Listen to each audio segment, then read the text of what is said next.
All right, we're at New York Comic Con with Ben Percy and Juan Ferreyra. Did I pronounce that right?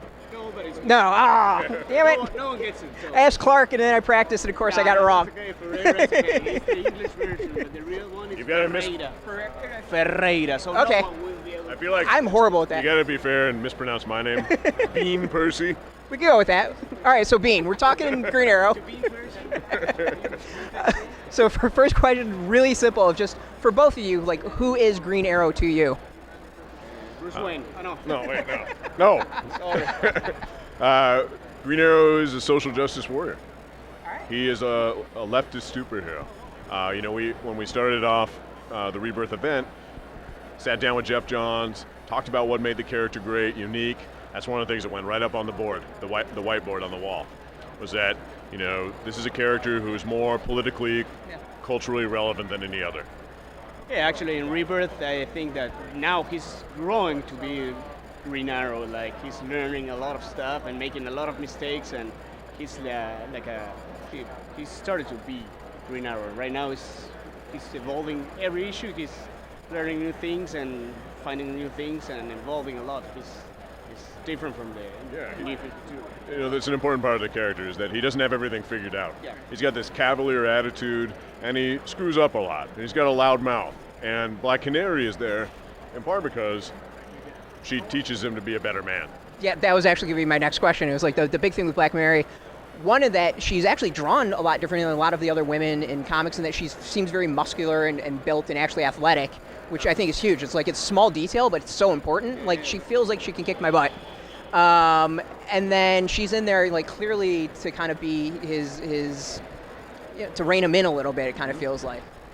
Yeah, everybody loves an odd couple. Yeah. They're a Kirk and Spock dynamic between them, or an Abbott and Costello dynamic between them. They play off each other. They're magnetized, but they're also repelled by their backgrounds, their emotional standpoints. If you think about how he grew up so privileged, if you think about how she grew up in foster care and on the streets.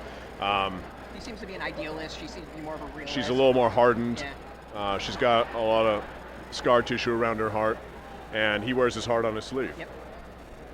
Yeah, I forgot what you asked me, but And what Juan does is not just he's capturing not only the emotional dynamism between them, but also they have such dynamic physical interactions. Right. Like it's so much more fun to write a fight scene, an action scene, when you've got two or three or four different characters. Different fighting techniques, because if you draw all the time Green Arrow shooting arrows, he maybe gets tired fast. But then you have Deagle that uses guns, and Black Canary that is, I think, it's more of an athlete than maybe Green Arrow and everything. And you mix everything, Emiko and all of them, it makes for interesting. Not only on the fighting scenes, but also when they're talking to each other and they're fighting between them and trying to come up with solutions and whatever. So it's very interesting. So it's one of the. I mean, there's not many series like that actually have a live action counterpart to it. Is that something that kind of weighed on you when you're going into it, not just the stories, but also the look of the characters? It was to our advantage that we were involved with Green Arrow at a time when his TV show is so popular. A lot of those viewers were willing to give us a chance with the #1 issue. But we were told not to watch the show. Not because our editors don't like the show, but because they want more worlds of storytelling. They don't want us to simply be recycling what's on the screen. Yeah, and I think also the TV show came because Green Arrow existed before. So the idea is to continue to create new things and to inspire new things. No, not be inspired, but them. It's like the core of the superhero characters came from comics, so we should be doing comics on our own with our own ideas. Yeah. So I never saw the show either. So we're gonna binge watch the series when we get kicked off. When you finally get kicked off. You can finally watch it. So the thing that also jumped out at me. So the first arc not just brings back the social justice aspect of it, but a big thing to me was it was very kind of a horror tinged story arc with going against this group that was burning everyone, and I mean I was reading this being like that's not. We were writing doing a romantic comedy. Yes. Going back to the old school romantic comics. So the thing with that was, I mean, was that something that you were thinking about? I think that we're creepy guys. Juan worked in horror. I've worked in horror. Fun answer. We can't help ourselves. Well, I mean, it was like you had the burned faces and all that. I'm really, it was like, this really kind of has this. What are you talking about? Is that scary?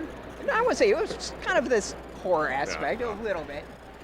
We weren't thinking about that when we wrote and draw it, but it's just this is what boils out of us. This is where you naturally went? We're hardwired differently than the rest of the population.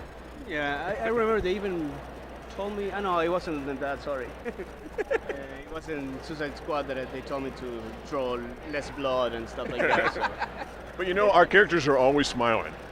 I have noticed that. Yes, they all seem to be very happy when it comes to that. Yeah, they're happy inflicting pain into others. So. So how's it feel with just the feedback of the series and kind of what's Oh, incredibly gratifying. When that Rebirth issue came out and we heard the numbers, we're floored. And the fact that people stuck with us, that we have this wide readership, it energizes us. Yeah, see, after Rebirth, I got 1,000 more followers on Twitter, and everyone was happy about it and talking about it.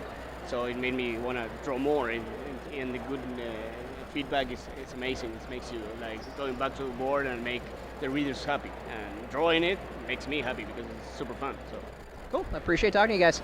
Okay, cool. Thank you.